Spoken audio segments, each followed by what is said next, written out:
너희 중에 고난당하는 자가 있으냐? 그는 기도할 것이요. 즐거워하는 자가 있느냐? 그는 찬송할지니라. 너희 중에 병든 자가 있느냐? 그는 교회의 장로들을 청할 것이요. 그들은 주의 이름으로 기름을 바르며 그를 위하여 기도할지니라. 믿음의 기도는 병든 자를 구원하리니 주께서 그를 일으키시리라. 혹시 죄를 범하였을지라도 사하심을 받으리라. 그러므로 너희 죄를 서로 고백하며 병이 낫기를 위하여 서로 기도하라. 의인의 간구는 역사하는 힘이 큼이니라. 엘리야는 우리와 성정이 같은 사람이로되 그가 비가 오지 않기를 간절히 기도한즉 3년 6개월 동안 땅에 비가 오지 아니하고 다시 기도하니 하늘이 비를 주고 땅이 열매를 맺었느니라. 아멘.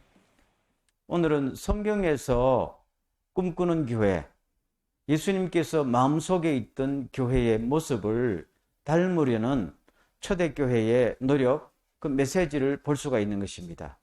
대단히 물리적으로 또 환경적으로 어려운 환경이지만은 그래도 여러분들은 하나님의 자녀가 되었고 이 세속적이고 박해받는 사회에서 하나님의 가족으로 천국까지 갈 사람들 아니냐. 그러므로 여러분들은 최소한 사회에서 받은 고난과 어려움과 상처가 있다면 교회는 그것을 치유하고 회복시키는 공동체가 되어야만이 능력 있고 오히려 사회 속으로 나가서 빛과 소금의 직분을 감당하지 않을까? 그거잖아요. 그렇지 않고 만약에 바깥도 어려운데 교회도 상처를 주고받아 버리면은 우리는 아무것도 할 수 없는 무기력한 크리스찬이 되죠. 그러면 사회에서도 실패하고 교회에서 실패하면 어디로 가느냐 이 말입니다. 교회는 사회에서 볼 때 오아시스 같은 역할을 해야죠. 따가운 땡볕에 지친 나그네들이 오아시스 비 옆에 가서 그늘에 쉬고 샘물을 먹고 샘을 얻고 다시 여행을 하잖아요. 우리는 어디까지 갑니까? 천국까지 가죠. 저는 어떤 의미에서 교회는 친정어머니의 치맛복과 같아야 된다라고 또 생각합니다. 혹시 시집살이가, 요새는 안 그렇지만 시집살이가 흔들면은 친정어머니 품에 가면은 그래도 너 왔냐 그리고 시집으로 돌아갈 때 바리바리 싸주며 가면은 그게 음식보다도 힐링이 되는 거지요. 나에게도 든든한 백이 있구나. 어머니가 계시구나. 그지요? 그 교회는 그런 역할을 해야 된단 말입니다. 근데 아마 여러분들 보면은 어려서부터 모태신앙자들도 있고, 그렇지요? 또 예수 믿은 지가 오랜된 분들이 꽤 많지요. 보면은 사회에 나가서 고난받고 상처받는 거는 그거는 툭툭 털어버려요. 잘 털더라고. 특별한 경우가 아니면은. 근데 주로 가정이나 교회에서 받은 상처는 털어내지 못하더라고요. 왜 털어내지 못할까요? 교회는 상처를 치유하고 가정은 상처를 치유하는 곳이기 때문에 걸었던 기대가 무너지니까 회복이 안 되는 거예요. 그럼 우리는 어디 가서 회복되란 말입니다. 그렇죠? 그래서 오늘은 이 교회가 하나님의 가족이잖아요. 한번 할까요? 우리는 하나님의 가족입니다. 조금 더 크고 행복한 가족입니다. 여기는 오면은 치유하고 회복하는 능력이 이 교회 안에 있어야 돼요. 아멘. 그래야 밖에서 지친 사람이 들어오면은 우리가 무슨 특별한 안 하다. 분위기만 딱 봐도 여기는 뭔가 움직이는 공기가 다르다. 이렇게 되잖아요. 그거는 무슨 인위적으로 조작이 안 되는 거야. 그냥 뿜어 나오는 거잖아요. 우리의 믿음에서 성품에서 뿜어 나오는 거잖아요. 그래서 오늘은 어떻게 그렇게 할 수 있느냐라는 야고보서의 메시지를 한번 들어볼게요. 보면은 보세요. 14절 말씀 보십시오. 너희 중에 고난당하는 자가 있느냐? 14절로 갑니다. 다 같이 시작. 너희 중에 병든 자가 있느냐? 그는 교회의 장로들을 청할 것이요. 그들은 주의 이름으로 기름을 바르며 그를 위하여 기도할지니라. 문제가 많지요. 병 문제만 있는 거 아니죠. 근데 예를 들면입니다. 예를 들면 여러분들 중에 몸에 병이 든 사람이 있느냐? 그럼 이걸 어떻게 해결할 것이냐 이 문제입니다. 다른 정신적인 것도 있고 많은 문제들이 있지만 그 중에 하나만 예를 든 거예요. 어떻게 할 것이냐 하면은 치유가 돼야지요. 그냥 내버려둬요. 사회에서 병이 들면은 너 돈이 없지. 돈 없으면 병원에도 안 받아주잖아요. 그러면 낙오될 수밖에. 교회는 그렇지 않잖아요. 교회는 문제를 치료하는 것이니까. 그럼 어떻게 할 것이냐? 교회 장로들을 청해라 이 말입니다. 그때 장로들은 교회 지도자들이고 요새 말하면은 목회자들이에요. 감독이라 그러죠. 감독들. 어쨌든 교회에서 리더십을 갖고 말씀을 가르치는 분들이 있으면은 그분들을 불러서 그분들이 여러분들을 위해서 기도할 수 있도록 요청하라. 그런 말입니다. 그러면 그분들은 흔쾌한 마음으로 와서 그리스도 예수의 이름으로 기름을 바르며 기도할지니라. 그러면은 하나님의 약속이 뭐예요? 낫게 해주겠다는 거예요. 하나님의 약속이에요. 대단히 심플한 약속이에요. 근데 하면 돼요? 하면 되지요? 안 하잖아요. 아주 굉장히 간단. 하면 돼요. 그렇죠? 그럼 하면은 한 번 하고 두 번 하고 세 번 하면 어떻게 돼요? 거기서 능력이 나타나는 거 아니겠죠? 한 번 안 하고 두 번 안 하고 안 하면은 해본 적이 없는 거야. 그리고 하나님의 말씀을 경험할 수 없죠? 자꾸만 하게 되면은 되는 것이죠. 심플한 것이죠. 그 다음 더 중요한 귀질이 하나가 있는데요. 16절로 갑니다. 16절. 15절. 주께서 그를 믿음의 기도는 병든 자를 구원하시리니 주께서 그를 일으키시리라 했잖아요. 그럼 믿음으로 기도하는 것이죠. 그때는 믿음으로 기도하는 거는. 믿음으로 기도한다는 건 뭐예요? 주님께서 문제를 해결해 주실 줄로 믿고 기도하는 거죠. 그럼 언제까지 기도하면 돼요? 병이 나을 때까지. 병이 안 나으면 어떻게 해요? 나을 때까지 기도해야 돼요. 왜? 믿으니까요. 만약에 아무리 기도해도 병이 안 낫는다 할 때는 하나님께서 사인을 주실 거예요. 기도하다 보면요. 하나님께서 이 문제는 더 이상 기도하지 않아도 된다. 이 문제는 더 이상 기도하지 말라는 마음의 사인을 주게 돼 있어요. 내가 판단을 하게 돼 있어요. 그렇지 않고는 내가 마음속에 자꾸 기도할 마음이 생기면 기도를 더 하라는 거예요.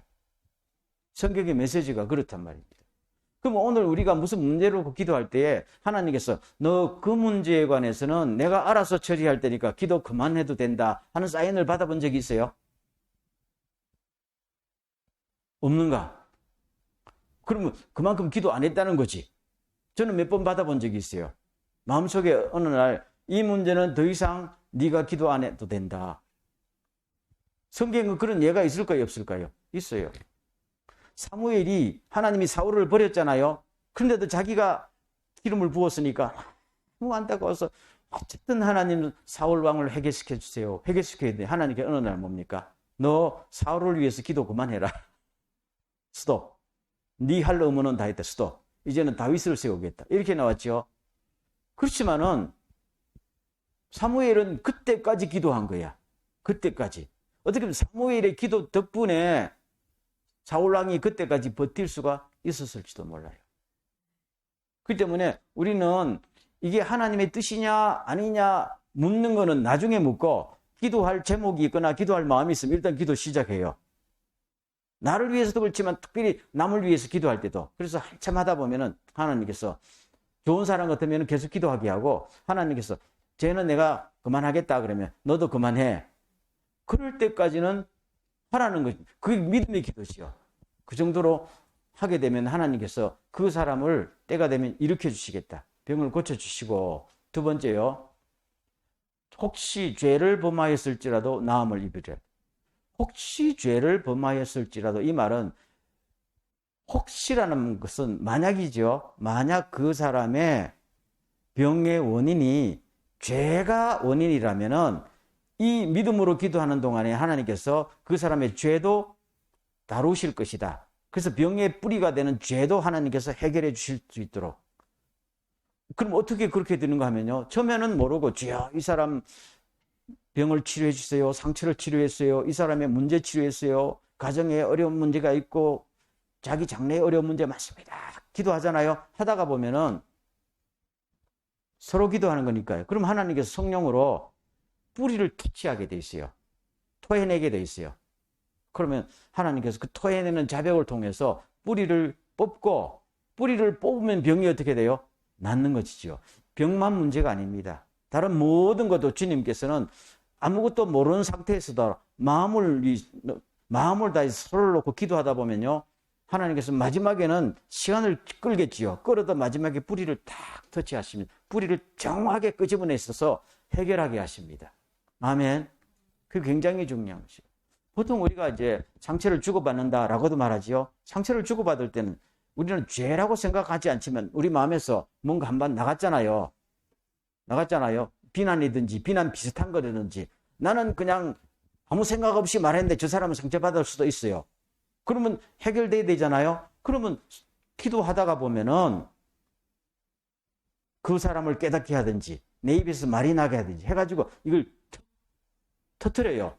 터뜨리면 그때 딱 깨닫고 하나님 그때 우리가 잘못했습니다. 제가 그 뿌리가 치료되지요. 그러면 마음의 상처도 뿌리가 치료되면 상처되는 거는 시간 문제 아니에요. 그런 식으로 터치하시게 돼 있어요. 그래서 어떻게 돼요? 이 교회가 치료하는 공동체, 회복하는 주님의 가족으로 거듭나게 될 것이다. 대단히 중요한 방법이에요. 사회는 이렇게 못해요. 사회는요, 속을 터치하지 않고 뿌리를 터치하지 않잖아요. 오히려 사회는 병든 사람은 낙오시키고 상처가 있는 사람은 너무 못나서 그렇고 강하고 강해라 그러지만 뿌리 터치 안 해요. 주님은요, 우리에게 강해라고 물론 말씀하셔요. 그렇지만 무작정 너가 강해라 이렇게 말씀 안 하셔요. 문제가 어디 있느냐 끄집어낼 때까지 우리에게 뭘 시켜요? 기도할 수 있도록 인도하십니다. 이게 소위 말하는 내적 치유예요. 이너 힐링이에요. 이거는 누가 누구를 특별한 능력을 받아서 하는 게 아니고 교회 공동체가 누구나 해야 된다는 거예요. 누구나. 이거는 목회자나 평신도 따지지 말고 누구나 짝지어 기도할 때. 어제 그룹으로 기도했죠. 그런 것처럼 앞으로도 할 때면 하다 보면 자꾸 성령님이 역사하셔요. 그걸 경험해야 우리가 기도를 계속하는 거잖아요. 그런 것입니다. 한 걸음만 좀 더 나가 볼게요. 근데 16절 갑니다. 16절 다 같이 시작. 그러므로 너희 죄를 서로 고백하며 병이 낫기를 위하여 서로 기도하라. 의인의 간구는 역사하는 힘이 크다 그랬단 말이에요. 같은 말씀이죠. 서로 고백하며 서로 기도하라. 고백하며 기도해라. 내가 병이 들었습니다. 이 고백은 하기가 쉽지 않지요. 내가 어느 대학에 합격했습니다 하는 건 고백은 하기 좋지요. 내가 직장에 요번에 승진을 했습니다. 좋은데 내가 요번에 회사에서 잘렸습니다. 이 고백 못하지요. 내가 저 사람한테 상처를 받아서 끙끙거립니다. 근데 이걸 터뜨리면은 다들 뭐예요? 네가 못나서 그렇다라고 비난만 할 거예요. 말 못하지요? 근데 오늘 제 설교의 포인트가 여기 있는데요. 이것을 성령님도 다루셔요. 우리가 이 서로 기도하는 공동체를 만들어 가면 성령님이 어느 날 다루시는데, 그러나 뭘 하라고 그랬어요? 고백을 하라는 겁니다. 고백. 그리고 고백을 할 정도의 사이가 돼야 되고, 신뢰의 사이가 돼야 되고, 그래도 용기를 내서 어느 날 고백을 하라는 겁니다. 그러나 아주 프라이버시한 것만은 하지 마세요. 내가 저 사람하고 간음죄를 지었어요. 그럴 예를 들면 간음죄를 지었어요. 이거는 섣불리 공동체 고백하지 마세요. 그건 누구하고 먼저 해결돼요? 하나님하고 당사자하고만 하세요. 알지요? 내가 저 사람한테 도둑질했어요. 저 사람 지갑을 도둑질했어요. 그렇지만 이거는 섣불리 공동체 고백하지 마시고 어떻게 해요? 하나님 앞에 저 사람한테 갚으세요. 그러나 이것이 판단해서 어제도 막 공동체에 기도의 도움이 필요하거나 아니 공동체를 위해서 이것이 필요하다고 생각할 때는 그냥 고백하세요. 그 정도의 판단력은 주님이 주십니다. 그렇죠. 우리는 다 그 정도는 다 알아요. 만약에 그 정도 판단력이 아직 안 설 때는 목회자인 저나 이런 분들한테 상담을 좀 하든지 해서 어느 정도 오픈할까요? 라고 물어보세요. 오픈을 잘못하게 되면은 사탄이 틈탈 수 있고, 오히려 내가 상처를 더 받을 수가 있는 사회잖아요. 그 지혜가 있어야 돼요. 다만 이것은 일반적인 이야기를 합니다. 원칙이 그렇다는 것이죠. 그래서 여러분들 요사이 이제 저는 목회를 오랫동안 이렇게 해보면은 특별히 소위 구역 모임 같은 거 많이 하잖아요. 청년부는 조모임 하지요. 다들 보면 구역 모임이나 조모임에서 상처받는 거야. 왜요? 가까우니까. 제가 늘 그러잖아요. 여러분 김정은이한테 상처 안 받지요? 항상 부모 형제 가까운 그룹 속에서 기대가 크고 비밀이 없이 털어나는데 나중에 뭡니까? 다 화살로 날라온 거 아니야? 그거는 아니다라니. 성경은 그래서는 교회는 교회 부실을 못한다는 거잖아요. 수만 명이 모여도 그거는 교회다운 교회가 아니라는 거 아니에요. 그래서 그럼 오늘 여기서 중요한 것은 누가 자기 약점을 털어놓을 때 이걸 충분히 수용할 수 있는 이 분위기가 교회의 파워입니다. 저는 교회가 어떤 교회가 능력이 있느냐, 사람이 약점을 털어놓을 때 그것을 아멘으로 하고 서로가 기도하면서 치유하는 능력을 가진 교회는 능력이 있다고 봐요. 아멘. 외형적인 게 아니에요. 성경은 굉장히 분명하게 말합니다. 그게 능력이에요. 문제가 생기면 이거를 해결할 줄 아는 게 능력이잖아요. 바로 이 문제지요. 그런데요, 약점을 통해서 하나님께서는 역사하십니다. 오늘 제가 이 말씀을 의지해서 꼭 하고 싶은 말씀이 겁니다. 여러분, 사람이요, 니도 강하고 니도 잘났을 때는 깊은 역사가 안 일어납니다. 오히려 시기와 질투가 있고 상처가 더 많이 받아요. 우리 옆에 되게 잘난 사람이 있으면은 내가 가슴이 뭉클합니까? 아니에요. 그렇죠? 그렇다고 시기 질투에 시달리는 것도 좀 힘들지만은, 그러나 뭔가 약한 사람이 있으면은 뭔가 그때 내가 능력이 나타나는 거야. 내가 보잘것없는 쓰임받지 못할 사람인데 내보다 더 약한 사람이 나타나면은 내 사명이 생기는 거 아니야. 여러분, 이 동경에서는 이렇게 별로 힘이 없이 살아도 쫙 아프리카에 굶는 사회에 가면요, 그냥 주님의 일꾼 되는 거잖아요. 그렇다고 맨날 아프리카 갈 수는 없으니까. 그럼 이 자리에서도 항상 높이 쳐다보지 말고 위로만 가다가 그냥 다리가 찢어지는 수가 있으니까 하지 말고 항상 옆이나 나보다 못한 사람 보고 어디 내가 주님 앞에 쓰임받을 데가 없나 하는 것은, 그렇죠, 높이 쳐다보면 안 나오잖아요. 빨리 올라가고 싶으니까. 예수님께서요, 지상에 문제가 딱 터졌지요. 아담이 범죄하고 그 이후로 모든 사람들이 서로 물고 뜯고 상처가 덕지덕지 붙었잖아요. 노아 홍수로 다 없애도 또 안 되고 막 솟아나지요. 그럴 때 자기 천국 보좌를 버리시고 이 땅에 오셔서 베드로전서 2장 24절에 보면은 되게 중요한 원리가 나옵니다. 그가 십자가에 죽으심으로 우리 죄가 용서받았고 그가 채찍에 맞음으로 우리가 나음을 입었습니다. 되게 중요한 말씀이 나오죠. 근데 여기서 그가 채찍에 맞음으로 여러분들이 나음을 얻었다 하는 건 영어로는 정확하게 채찍을 상처라고 번역하고 있습니다. By his wounds you have been healed. 그렇죠? 채찍에 맞으면 상처가 생기지요. 그 상처를 통해서 여러분이 죄가 용서됐다는 말은 십자가의 죽음으로 죄가 용서됐다. 전반부의 말은 예수께서 십자가의 죽음으로 여러분의 죄가 용서되었고 그가 채찍에 맞음으로 여러분의 뭡니까? 상처가 치유됐다는 이야기예요. 십자가는 두 가지 사건이 있어요. 하나는 죄를 용서하는 십자가고 하나는 우리의 상처를 치유하는 거예요. 여러분, 왜 예수님께서 십자가에 목숨만 죽으면 됐지 왜 그렇게 멸시당하고 왜 그렇게 침뱉음을 당하고 왜 그렇게 채찍질을 맞았을까요? 우리의 상처를 치료하겠어요. 죄가 용서되어도 상처는 남아요. 이게 인간관계를 맺어도 그렇죠. 저 사람이 나한테 내 뒤통수를 때렸어요. 근데 와서 미안하다고 했어요. 용서해 줬어요. 그럼 상처가 없어지나요? 안 없어지죠. 용서는 됐는데 상처는 남는 거 아니야. 십자가에서 우리 죄는 용서했는데 상처는 남아요. 그래서 예수님께서 목숨만 주신 것이 아니라 두들겨 맞은 거예요. 두들겨 맞음으로 그의 상처를 통해서 여러분의 상처가 나음을 입었다. 여러분, 이게 묘한 말인데요. 한국 속담에 과부 사정은 누가 안다고? 호라비가 알지요? 과부의 상처를 치료할 사람은 여기 멋있는 여자가 아니고 호라비예요. 왜요? 저 사람도 혼자 사니까요. 직장에 떨어진 사람의 상처를 누가 치료해요? 직장에서 2번 떨어진 사람. 그렇잖아요? 심플합니다. 심플합니다. 그럼 예수님께서 이게 인간의 본성이거든요. 그럼 예수님께서 두들겨 맞았어요. 엄청나게 두들겨 맞았어요.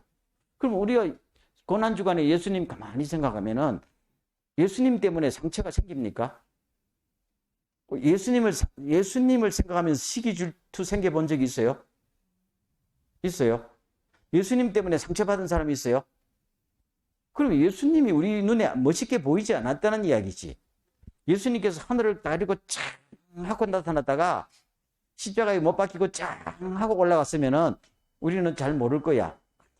우리보다 더 못 살고 돈 못 먹고 두들겨 맞고 하다 보니 주님만 생각하면은 시기 질투가 생각하는 거 아니라 뭡니까? 주님이 날 위해서 죽으셨지요. 주님이 나 때문에 그렇게 힘들게 사셨죠. 그러니까 우리가 위안을 얻는 거 아니야. 그렇죠? 주님이 우리보다 모양도 잘 못생겼다고 그랬어. 그렇죠? 여러분, 주님이 우리를 치료하는 방식이 바로 그거였다는 말입니다. 그래서 그의 상처와 약함으로 우리의 상처와 연약을 치료하신 거예요. 아멘. 이게 성경이 굉장히 큰 원리예요. 그래서 힘 중에는 2가지 힘이 있다고 그랬죠. 강한 힘이 있고 약한 힘이 있다고 그랬어요. 예수님께서 기적을 행하시고 죽은 자를 살린 것은 강한 힘이에요. 그걸 통해서는 놀라운 역사를 시작하십니다. 그러나 그걸 통해 상처를 치료하신 건 아니에요. 우리의 믿음을 더하게 하시고 확신을 주시고 하나님을 더욱더 신뢰하게 만들었죠. 기적을 보면서. 강한 힘은 그 역사가 있어요.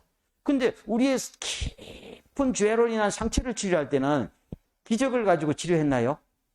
기적 가지고는요, 능력 가지고는 우리 상처 치료 못합니다. 그래서 주님께서는 뭘 해요? 자기의 상처로 우리의 상처를 치료하신 거예요. 이거는 뭐예요? 약한 힘이에요. Power in weakness. Power in strength로 우리를 치료하신 거 아니에요. Power in weakness를 치료한 거예요. 지금 야고보는 오늘 본문을 통해서 여러분들 교회 안에서 초대교회는 다 잘난 사람이 없었잖아요. 노예들도 많은. 여기서 누가 잘났냐, 누가 못났냐 이거 따지면 절대로 상처가 치료 안 되고 주님의 본을 받아서 여러분의 약점을 끄집어내면은 그 약점을 서로가 나의 약점으로 끌어안고 기도하고 하다 보면은 혹시 여러분이 죄가 끼어들었을지라도 하나님께서는 그 과정에서 뿌리를 뽑아내실 것이고 상처도 치료하고 병도 치료하고 문제도 해결하고 전체를 패키지로 다뤄주실 것입니다. 그 말을 한단 말입니다. 그렇죠? 그래서 오늘 이 말씀을 쭉 들으면서 저는 어제 저녁에도 여러분들 그룹 기도하는 걸 쭉 보면서 우리가 정말로 치유하고 회복하는 공동체로 가는 도중에 있구나 하는 것을 조금씩 느낍니다. 그러다 보면은 가만히 생각해 보세요. 우리가요, 주여 나로 하여금 주의 일꾼으로 사용하십시오. 기도하지요. 어디 가서 일할래요? 어디 가서 일할래요? 근데 정작 눈을 딱 떠보면 우리 주변에 도움이 필요한 사람이 있을까요? 없을까요? 우리는 몰라도 수도 없이 많을 거예요. 이런 약점을 안 가진 사람이 누가 있어요? 죄 안 지은 사람이 누가 있어? 상처 없는 사람이 누가 있어요? 그럼 이거는 누가 담당해줘야 돼요? 스가 총리가? 못합니다. 동경대학에서 못합니다. 교회만 할 수 있는 거예요. 교회만. 이거는 교회가 크다고 할 수 있는 게 아니라 교회가 정말로 이렇게 해서 치유와 회복의 공동체, 하나님의 나라가 이루어지는 공동체가 되면은요, 주님께서는 나중에 우리가 이렇게 훈련이 되면은 나중에는 주님께서 우리가 바빠서 예수님처럼 밥 먹을 겨를도 없이 사람을 보내줄 수도 있어요. 그때 주님 이제 그만 너무 피곤합니다 할 수도 있겠지만 저는 그걸 경험했으면 좋겠어요. 우리가. 아멘. 그러면 내가 하나님 앞에 쓰임받는구나. 행복하지요. 믿습니까? 저는 그렇게 될 거라고 믿습니다. 이게 하나님이 우리를 이끌어 주신 방향이 되기를 또 바랄 거예요. 그래서 오늘 이 말씀은요, 우리에게 어떻게 교회가 서로를 치유하고 사회를 치료하는 오아시스와 병원이 될 수 있는가, 그 비법을 알려주시는 것이다, 그 말입니다. 그렇죠? 그러면서 한마디, 마지막 한마디 하잖아요. 의인의 간구는 역사하는 힘이 크다. 여기 이제 마지막 결론 중에 하나거든요. 의인이 기도하면은 역사하는 힘이 크다. 효과가 크다는 거예요. 그럼 그 의인이 누구냐를 이야기하잖아요. 그 의인이 누구겠어요? 의인의 예로 나오는 사람이 누구예요, 여기서?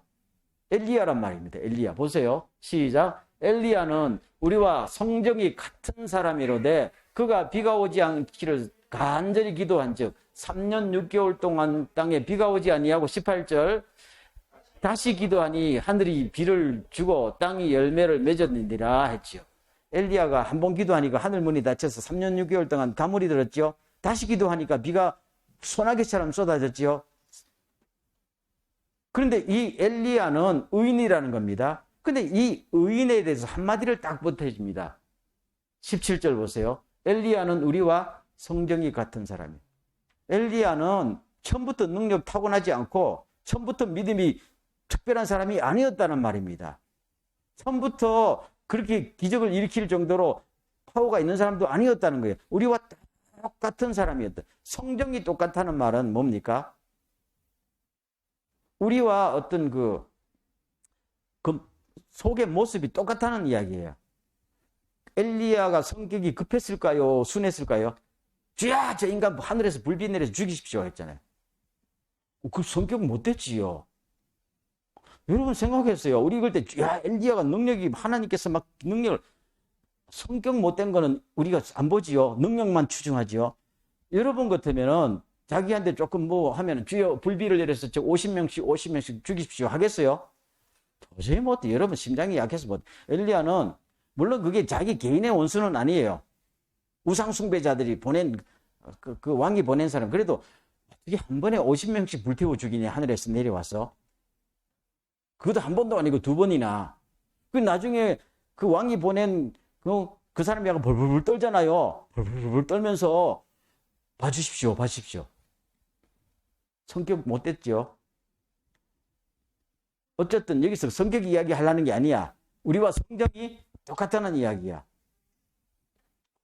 사렙다 과부의 집에 보냄을 받았잖아요. 도망가서. 가가지고 그 못 사는 집에 가서 택하고자 하는 말이, 오늘 저녁에 우리 집에 먹을 것이 없어서 이것 먹고 내 아들과 나가 죽으려고 합니다 하면은 위로해야 되잖아요.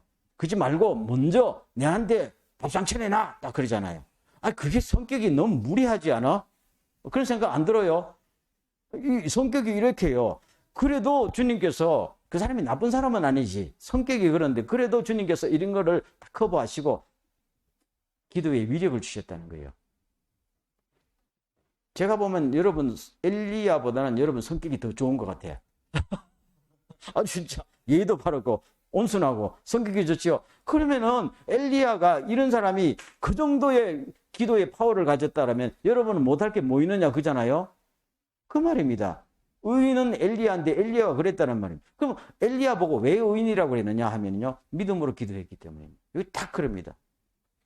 성경에서 의인이라는 사람이 어떤 의인, 도덕적으로 깨끗하다 그게 아니에요. 믿음으로 주님 앞에 버티는 사람이 의인이에요. 그렇죠? 성경의 의인은 항상 보세요. 믿음으로 버티는 사람이 의인이라고 그래요.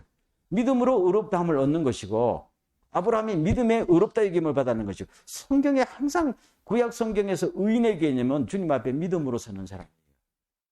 행동은 나중에 따라오는 것이죠. 그렇죠?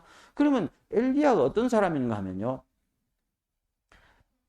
다 우상숭배했잖아요. 다 우상숭배하는데 엘리야가 그랬잖아요. 다 우상숭배하고 나만 남았습니다. 이것도 성격이 좋은 성격은 아니야. 좀 겸손해야 되는데. 그런 사실이거든. 자기가 전부 다 주님을 배반할 때 나는 주님을 배신 안 하고 믿음으로 살려고 노력했습니다. 그건 사실이잖아. 의인이지요. 의인이란 말이에요. 그렇죠? 그러니까 살면서 이 땅에 하나님의 나라가 이루어지기를 원합니다. 이걸 놓고 기도했다. 때로는 거칠고 때로는 그렇지요. 급해도. 그 다음에 비를 다시게 내려주십시오 할 때 갈멜산 꼭대기에서 기도하잖아요. 주님, 이제 오늘 이 사람들이 이 자리에서 회개하고 갈멜산에서 바알선지 끊고 백성들이 그 자리에서 하나님 앞으로 돌아섰잖아요. 일시적으로 막 그걸 보면서 하나님 이제 비를 내려주십시오. 이 백성이 너무 불쌍합니다 할 때에 주야 비를 내려주십시오 하니까 하나님이 곧바로 비를 내렸나요? 안 내립니다. 간절히 그냥 머리를 무릎 속으로 집어넣고 이렇게 자주 고뇌하는 자세를 쥐어 버려지는데 자기 비서 보고 저기 지중해 하늘에 구름이 있는 거 한 봐라 하니까 없어. 그래서 다시 기도합니다. 이걸 몇 번요? 6번. 그리고 7번째 또 합니다. 7번째 간절히 하고. 여러분 간절히라는 것은 한 번 할 때 그야말로 그냥 땀을 흘렸다는 거잖아요. 성경이 간절히라는 게 주여 3번 했다는 말이 아니고 간절히 했다는 말이에요. 그렇죠? 하고 나니까 이제 종 보고 구름이 떴느냐 하니까 손바닥만한 구름이 지중해 하늘에 떠올랐습니다. 하니까 이제 비가 올 것이다. 근데 큰 홍수가 날 것이다. 그리고 왕에게 가잖아. 아합이시여 이제 큰 홍수가 나니까 빨리 궁궐로 돌아가십시오. 궁궐로 돌아가는 중에 비가 막 쏟아지잖아요. 그러면은 기도를 몇 번 했어요? 7번. 여기 보세요. 성경이 참 놀라움을 합니다. 그러면 한 번 기도하면 구름이 요만큼 떠오르고 2번 기도하면 구름이 요만큼 떠오르고 3번 기도하면 요만큼 떠올라야 되잖아요. 그래야 기도할 마음이 생기죠. 근데 한 번 기도해도 아무 조짐이 없어. 2번 기도해도 아무 조짐이 없어. 3번 기도해도 아무 조짐이 없어. 포기하고 싶지요. 자기 체면도 걸렸는데. 그런데 믿음이 있으니까 구름이 떠오를 때까지 기도하는 거야. 비 오는 구름이 떠오를 때까지. 절망하지 않아요? 기도가 그런 겁니다. 여러분 만약에 한 번 기도할 때 구름이 이만큼 있으면 실망한 사람 없지? 2번 기도할 때 조금 커졌으면 누가 실망하겠어요? 바보 아니면. 왜 기도하다가 실망해요? 주님께서 일을 일으키실 때는 아무 조직이 없을 수가 있어요. 그런데 계속했다는 겁니다. 이리고선 무너질 때도 똑같이요. 하루 돌고 2번 돌고 6일 동안 아무 조짐이 안 일어났어요. 마지막 날 한 번에 끝나잖아요. 그럼 뭐가 있어야 되는 겁니까? 믿음이 있어야 되는 것이요. 그래서 이 사람이 믿음으로 살려고 했던 사람, 믿음을 지키려고 했던 우인이에요. 엘리야가 처음부터 이 믿음이 있었어요? 아닙니다. 믿음으로 살려고, 믿음으로 기도하려고 하다 보니까 점점 경험을 하게 되고, 주님을 깨닫게 되니까, 나중에는 아무것도 없어도 주님 믿습니다. 그러니까 이 사람이 아무도 주님을 섬기지 않은데 홀로 나라를 신앙으로 지키잖아요. 그리고 엘리사라는 더 특별한 자기의 제자를 키워내지요. 하나님 더 엘리야의 제자 엘리사가 그 섬기던 왕이 있어요. 왕이 자기가 죽을 때 엘리사 보고 아버지요 그러더라고요. 그렇죠? 그만큼 그 신앙이 별로 없던 왕도 엘리사라 보면 아버지라고 부를 정도. 그러니까 하나님이 역사하시는 거예요. 그만큼 사랑을 쏟고 헌신을 했단 말입니다. 선생한테 배운 것이죠. 그렇죠? 자, 오늘 결론을 맺겠습니다.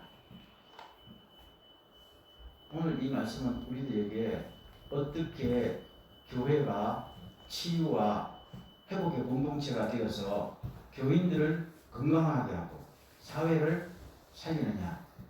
그 비법이죠. 출발은 어디에 있다고요? 약점에서 출발합니다. 약점이 있을 때 그거를 오히려 주님의 능력이 역사하는 통로로 만드는 것이 교회의 능력이다. 아멘. 저는 이 기성교회 오랫동안 목회했잖아요. 참 교회라는 것이 어떨 때는 따뜻한 것 같은데 어떨 때는 비정하더라고. 조금 여러분도 느꼈죠? 슬프다. 저는 나이 너무 많이 느껴가지고. 그런데 사람이 그렇단 말입니다. 사람이. 저는 가끔 이제 후렴 예배했다는 이야기를 가끔 듣거든요. 그러면 이래요. 우리 애가 대학교 시험에 떨어져서 기도 제목 내놨는데 앞으로 다시는 안 내놓을게요. 도움이 안 되거든요. 저 집에 떨어졌단다. 저 집에 떨어졌단다. 이게 이미 구역에 소문이 들고 교회 소문이 나더라고요. 또 한 번은 우리 남편이요 바람을 피우는데요 어떻게 하면 좋을까요 했다가 그냥 그 교회 못 나오고 그냥 가끔 봅니다. 그 정도로 마음을 높여내는데 뭡니까? 너 뭐야 너 약하게 너가 우리 교회 다닐 수준이 아니네. 너 기도 안 해서 지금 남편 바람 피우고 기도 안 해서 애 떨어진 거 아니야. 거기 견뎌내는 사람이 어디 있어요? 보통 교회가 그렇더라고. 겉으로는 아무 탈 없이 막 하는 것 같은데 거기는 주님의 능력이 크게 역사하지 않아요. 그러나 초대교회처럼 이런 때는 그냥 약점이 누구가 오픈하게 되면요 서로 그거는 내 문제다 하면서 할 때 약점을 통해서 치유하고 회복되는 공동체로 바꿔나면서 주님께서 모든 사람들이 다 그 교회 공동체에서 치유를 받게 한다. 그게 누가 본을 보이신 거라고요? 예수님이 자기 약점을 드러내시잖아요. 그렇죠. 기도할 때도 너희들의 기도가 필요하다. 그 어떻게 강한 예수님께서 제자들 보고 나를 위해서 기도해달라고 그래요. 주님 되게 솔직해요. 그렇죠. 그 주님을 보면은 기분이 나빠요. 안 나빠요. 저도 어릴 때 이 대목이 그 놀라운 주님이 뭐가 기도가 부족해 제자들 보고 기도해달라고요. 가끔 이런 생각했어요. 근데 조금씩 나중에 보니까 참 주님 놀라운 분이다. 자기 체면도 저리지 않고 제자들에게 아무것도 없이 지금 십자가 져야 되는데 내가 힘이 부족하다. 여러분 도와라 할 때 그렇잖아요. 스승의 체면도 없어요. 그래서 오로지 십자가 지기 위해서 우리가 다 같이 가자 할 때 제자들이 마음은 원위로 돼 있잖아요. 스승을 살려야 우리가 산다. 그 제대로 된 공동체 아니에요? 그렇죠? 오늘 우리가 그게 우리 교회의 문화가 되기를 바랍니다. 그게 교회 문화예요. 그렇죠? 오늘 백화점에 가면 다 백화점 가는 게 아니고 누가 구찌 핸드백 보면 나도 구찌 핸드백 매는 게 그게 교회 문화가 아니고 그게 문화가 돼가지고요. 그러면 다들 보면요 놀랍지요. 그러면 그게 쌓이면 여기저기서 툭툭툭툭 나중에 하나님의 놀라운 능력이 나타날 거예요. 믿습니까? 저는 그걸 믿습니다. 그래서 오늘 이 말씀을 보면서 우리 공동체가 앞으로 여러분 가운데 엘리야 같은 사람 나타나기를 바랍니다. 아멘. 그것이 꼭 목사일 필요 없고 그것이 꼭 무슨 연장자일 필요 누구든지 믿음으로요 끈질기게 저 사람의 문제는 내 문제다 라고 쌓고 기도한 사람은 이 시대의 엘리야가 됩니다. 아멘. 그걸 경험하기를 주님으로 축원합니다.